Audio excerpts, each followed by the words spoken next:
Welcome back. It's got to be at least 7 a.m. or this video wouldn't be here. So just want to say good morning to you. And again, welcome back to the video series. We're talking about a journey of reading through the Bible cover to cover in the ESV version. This is the last two chapters of Genesis. Yep, we made it through the first book of the Bible. At the end of the video today, we'll be there. And we're just going to keep trucking right on through one after the next. We're going to be doing them in order as we go. And it will take us as long as it takes us, 2 chapters, maybe 3 each day, depending on how long the chapters are. Some of them, I know there's a few in the Gospels and a few in the Psalms, which are pages and pages and pages. And those we might only be able to get through 1 chapter a day, but we're going to work our way through it, and it will take what it takes as we dig into God's holy word. So today it is going to be Genesis chapters 49 and 50 on our journey through the Bible. Stick around.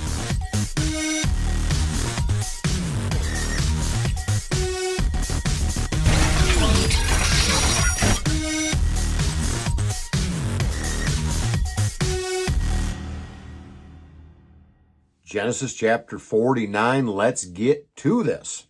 Then Jacob called his sons and said, "Gather yourselves together, that I may tell you what shall happen to you in days to come. Assemble and listen, O sons of Jacob. Listen to Israel your father. Reuben, you are my firstborn, my might, and my first fruits of my strength, preeminent in dignity and preeminent in power, unstable as water. You shall not have preeminence, because you went up to your father's bed, then you defiled it. He went up to my couch. Simeon and Levi are brothers. Weapons of violence are their swords. Let my soul come not into their counsel.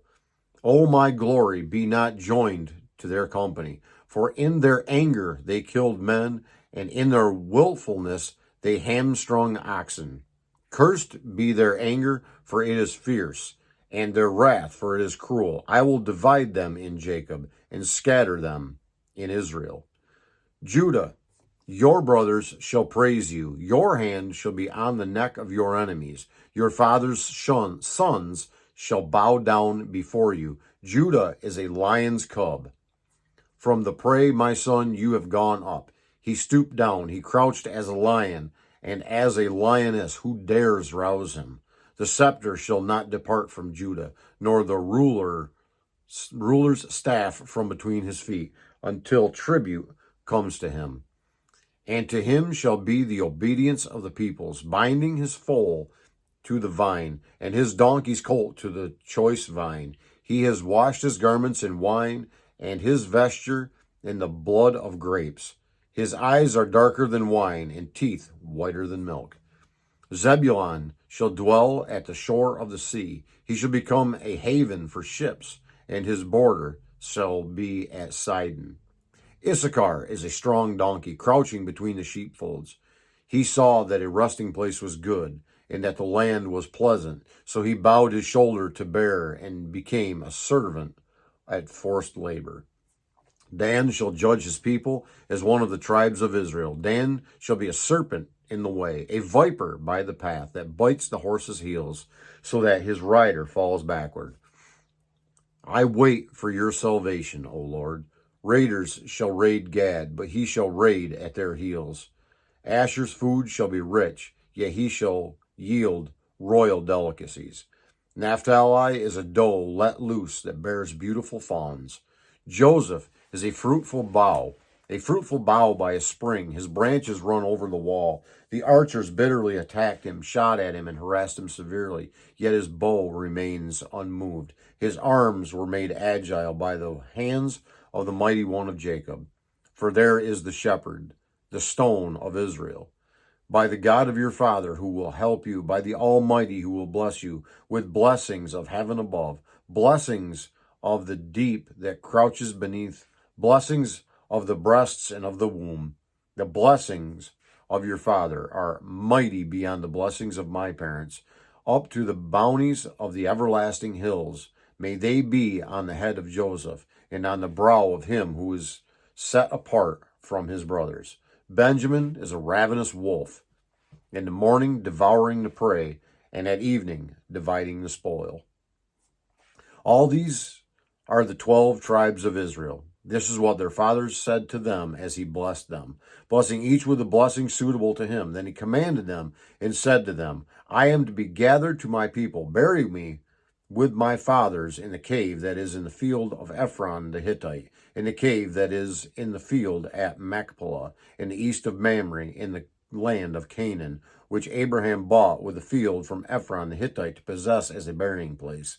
There they buried Abram, Ham, and Sarah, his wife. There they buried Isaac and Rebekah, his wife. And there I buried Leah. The field and the cave that is in it were bought from the Hittites.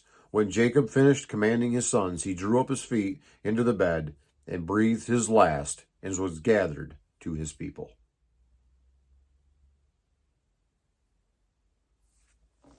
Genesis chapter 50. Then Joseph fell on his father's face and wept over him and kissed him. And Joseph commanded his servants and the physicians to embalm his father. So the physicians embalmed Israel. 40 days were required for it.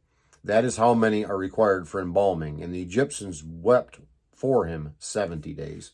And when the days of weeping for him were past, Joseph spoke to the household of Pharaoh, saying, If now I have found favor in your eyes, please speak in the ears of Pharaoh, saying, My father made me swear, saying, I am about to die. In my tomb that I hewed out for myself in the land of Canaan, there shall you bury me. Now therefore, let me please go up to bury my father, then I will return. And Pharaoh answered, Go up and bury your father, as he made you swear. So Joseph went up to bury his father. With him went up all the servants of Pharaoh, the elders of his household, and all the elders of the land of Egypt, as well as the household of Joseph, his brothers, and his father's household. Only the children, their flocks, and their herds were left in the land of Goshen. And there went up with him both chariots and horsemen. It was a very great company. When they came to the threshing floor of Atad, which is beyond the Jordan, they lamented there with a very great and grievous lamentation. And he made a mourning for his father 7 days. When the inhabitants of the land, the Canaanites, saw the mourning on the threshing floor of Atad, they said, This is a grievous mourning by the Egyptians. Therefore the place was named Abel Mizraim. It is beyond the Jordan. Thus his sons did for him as he had commanded them. For his sons carried him to the land of Canaan and buried him in the cave of the field of Machpelah in the east of Mamre, which Abraham bought with the field from Ephron the Hittite to possess as a burying place.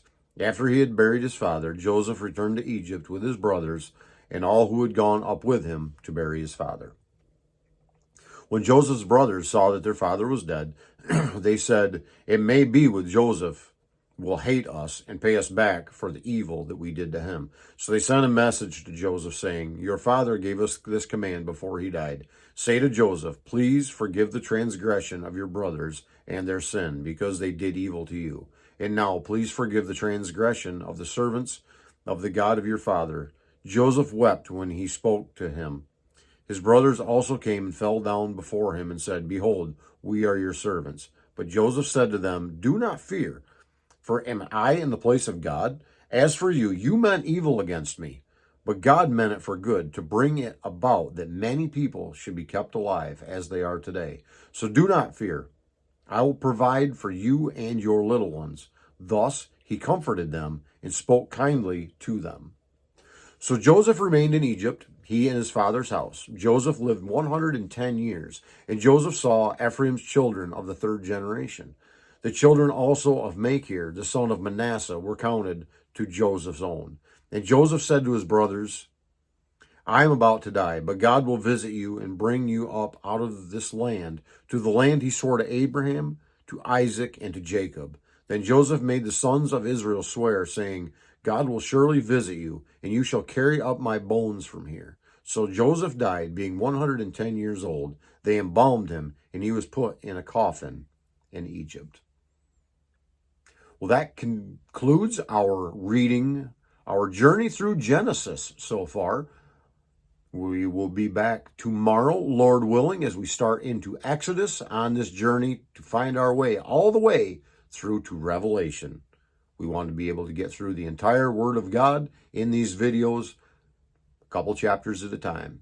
And until we get there each and every day, I ask that God will bless you, yes, you, today. Have a great day.